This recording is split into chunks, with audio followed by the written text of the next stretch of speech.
Hi everyone. We're going to do this handout today, and please bear with me as I have not made a video in a long time. So we're not going to do anything in the book, we're just going to do this handout, and if you guys do finish it early, I'm going to have the key posted to Google Classroom on the tentative schedule, so you can check all of your work with the questions that we don't do together here. So on this first one, we're going to be trying to solve for our variable, so we're trying to solve for the unknown. So remember, we've learned how to substitute things in. So for instance, if I told you y equals 7, you would plug a 7 in here. This time you're going to be given the equation and you will have to solve for that unknown. Now, I understand that some of you might look at this first problem and know right away what the answer is, like blank minus 3 equals 6. Well, you know 9 minus 3 equals 6. That's great. However, you do have to show your work the way I'm doing it, and I'm going to explain more why when I'm back in person. But what you're always going to do first is start with a line down your equal sign like this. And since you want to get this variable by itself, you want to solve for that y, you want that on its own, you have to look what's happening to it. Well, I see that it's getting subtracted by 3. So to undo subtracting by 3, you simply add 3. And whatever you do to one side, you always do to the second side of that line. That's why I draw it. So now we have a minus 3 and plus 3 over here on the left. Those cancel, and you're left with just your y. And then here we have 6 plus 3, which we did get 9. So we can ignore this little bottom section of all of these.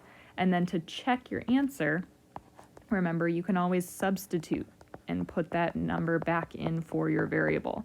So in this case, I could simply plug that 9 back in here. Is 9 minus 3 equal to 6? I'd put a question mark over it, and we know that that is true. So that's how I want us to approach this. So if you look at this next one, for example, again, you're always going to start by drawing your line down your equal sign. We want to get this variable by itself, so I have to look what's happening to it.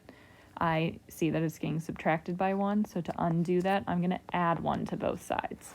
And if I do that, I see that I get my x left over here on the right. Those ones now cancel each other out, and I get a 3 over here on the left. And again, if you think about that, our original problem was what minus 1 equals 2? Well, we should know off the top of our heads 3 minus 1 equals 2. So again, to check that, I would just plug that 3 back into x here, and we do see that 3 minus 1 is 2, so we are good to go. So I'd like you guys to try on your own these next few here. The only thing is we'll actually do this one together. So here we have 3 plus d equals 5. So again, you're thinking, what plus 3 equals 5? Again, in your head, you might know the answer is 2. That's great, but you need to get used to showing your work like this. So again, line down our equal sign. And here, this 3 is technically getting added to the d. Even though it's on the other side, it's still getting added. So to undo that, you're going to subtract by 3 on both sides, and we do get d equals 2. Again, to check our answer here, I'm going to plug in 2 for d. So I have 3 plus 2 equals 5, which we know 5 does equal 5. So we're good to go. So again, I'd like you guys to try these next few on your own, and Mrs. Shaw or maybe the substitute can check your answers. But again, if not, you have that key available to you on Google Classroom in the tentative schedule. So if we look at this next page here, I have a couple more problems just like the ones above. So 1 through 6 here, you can try those on your own or in your groups. I also don't want you using a calculator for these, okay? So I'm going to write that out, no calculator for these ones. You do not need to check your answer. I know it says it. I'm okay if we skip that part, but if you do like to check and make sure you're right, you're welcome to do so. So looking down here at number 5, okay, we have use your number sense reasoning to determine each unknown number. Now I pulled this directly from your lesson here, okay? So instead of having a fill in the blank, I want us to get used to using a variable for our unknown. And remember, our variable is just a letter in math. That is representing an unknown number, okay?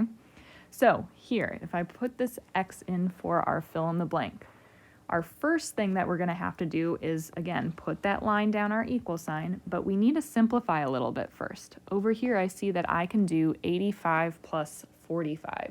So if I combine like terms, 85 plus 45, I should get 130. And then I can rewrite everything else, bring it down, just like what we've been doing before.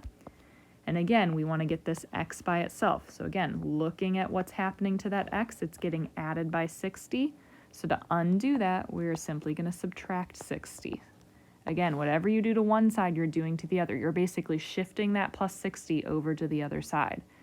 So now I have these 60s cancel here. We get an x, and 130 minus 60, we should be getting, oh my goodness, I'm losing my mind, 70. There we go. And again, you can check your answer by plugging that in. Is 85 plus 45 equal to 70 plus 60? Again, I'm just using that original line down here.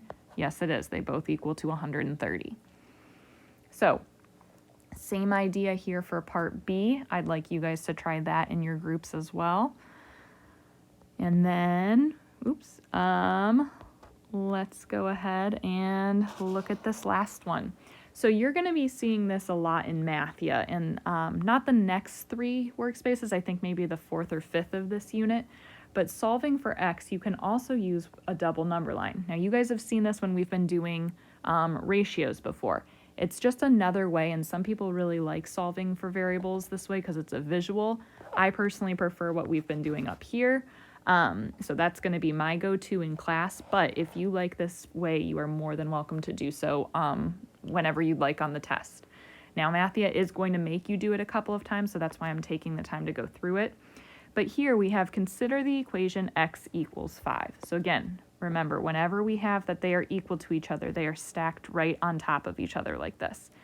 Now, it tells us to use the property of equality stated. I kind of pulled this out of nowhere, so I'm going to give us a couple different properties here.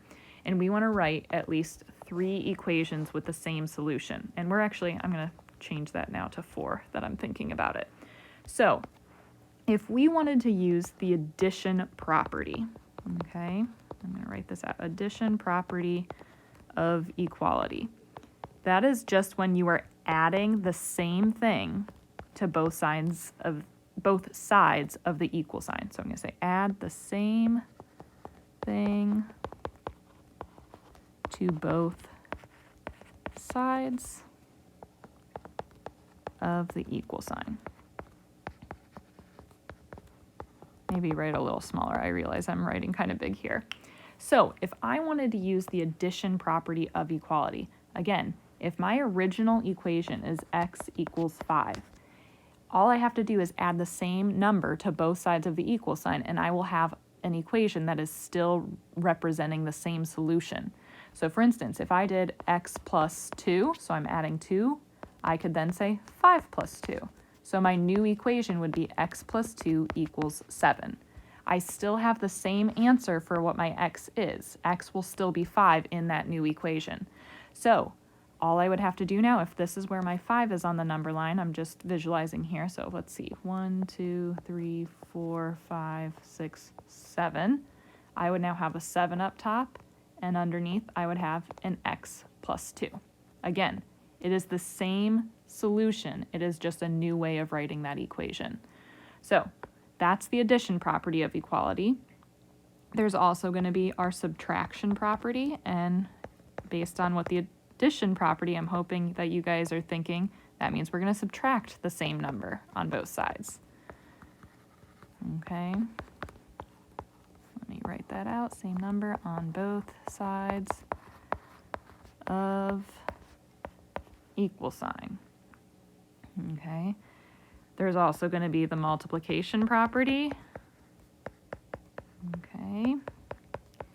And you guessed it, that means we're going to multiply the same thing on both sides. I'm not going to waste time rewriting it here. And there's also going to be that division property. So again, same idea, we're going to divide by the same thing on both sides here. So we did that addition property of equality. Again, I just chose a random number. I chose to add 2 to both sides. You could pick whatever your heart desires. So again, if my original problem now, I'm going to go ahead and erase this. My original equation was x equals 5. If I wanted to do the subtraction property, for example now, I just need to subtract by the same thing on both sides. So I could then, let's say I want to subtract by 1. So I'd have x minus 1 equals 5 minus 1. I would end up with x minus 1 equals 4. So now on that double number line, I'm going to find where the 4 would be, which is right here. I line it up, and my new equation is x minus 1 equals 4.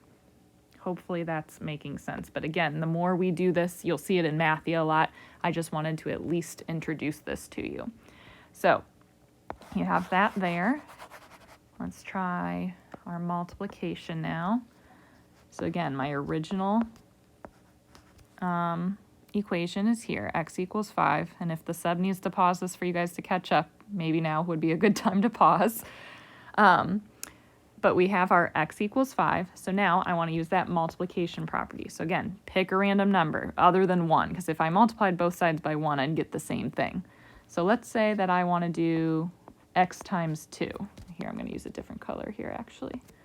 Let's say I multiply this by 2. That means I'm multiplying this 5 by 2. So I now have x times 2, or remember, we can write that as 2x. Our coefficient is 2. And then 5 times 2 is 10. So my new equation now would be 2x equals 10. So again, I'm on my double number line. I'm looking to move up to 10. I have a 7 there, so 8, 9, 10. And underneath that, I would have my 2x.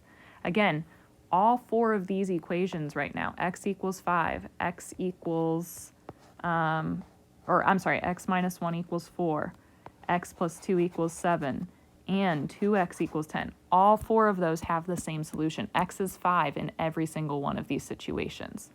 So that's the whole point of this. We're just showing a visual way of representing solving for x. And again, we can have it any one of these properties of equality. So now, let's do our last one here. Let's try our division. So 5, now that I'm thinking about it, isn't a nice, easy number, but I could, why don't we say, let's divide both sides by 5.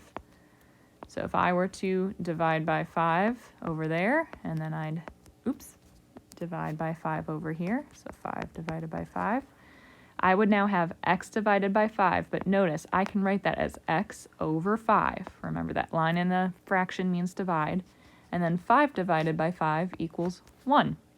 So now, if I look on my double number line, here's where my 1 is. Drag that down, and I can put my x over 5 there. So again, we're going to do a lot more practice with this, but I just wanted us to at least introduce that idea of the double number line. It's just showing equations in it, okay? So hopefully that made some sense, and if not, again, I will be back as soon as I can, and we will make sure we go over that, but Mathia does a really good job of helping you get through this too. So again, I will make sure that I have the key posted to Google Classroom. Mrs. Shaw and the sub might be able to help you guys as well, and I'm hoping to see you guys soon. All right, thanks. Oh, and before I forget, you guys, if you did not finish your test, I will be in during noon hour. That is the plan as of right now, so please make sure you come to finish your test today. All right, thanks so much. Bye.